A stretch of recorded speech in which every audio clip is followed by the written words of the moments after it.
Gawasnon na sa temporaryong nga panahon na si Sean Andrew Pajarillo human nakapiyansa dungan sa gipahigayon nga bail proceeding sa Regional Trial Court kon RTC sa dakbayan sa Sugbo kag gahapong adlawa Pebrero 13. Nibayad ang 21 anyos nga akusado og piyansa nga mikabat sa 72,000 pesos alang sa iyang kaso nga reckless imprudence resulting in homicide. Kini may kalabutan sa nahitabo nga hit and run nga mikala sa kinabuhi sa 23 anyos nga negosyante nga si Kingston Ralph nga dito sa Pasillo sa Tornino, Barangay Banilad niadtong Pebrero 8. Bisan og nakagawas na gipaniguro sa iyang abogado nga si Attorney Joleto Anyora Jr.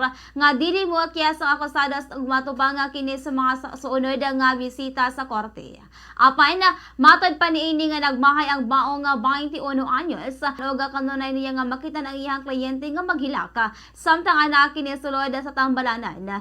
Giasa sab ni Anyora nga nagpabiling hilom ang akusado atol sa inquest proceedings og bisan kung istoryahan kini sa iyang kaugalingong mga ginikanan. Walay bisan unsa ka pulong nga mugawa sa baba ni Pajarillo og igo lamang kini nga muhilak sa matag higayon nga pangutan-on. Butang nga gitan-aw sa abogado nga timailhan sa grabe nga trauma nga nasinati sa batan-on tungod sa naasoy nga insidente. Kana actually we talk what happened. Kana remorseful, but of course I told him that the justice will be served because makita mo nga nagmasi siya kilak.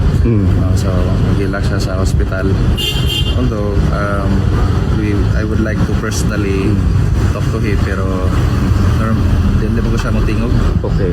So even during inquest proceedings hindi mo siya matingog. Sa pagkakaroon na mobalik ko na si Pajarillo sa tambalanan samtang nagpaabot sa pagtugod sa iyang doktor sa dili pa kinihingpit nga makauli.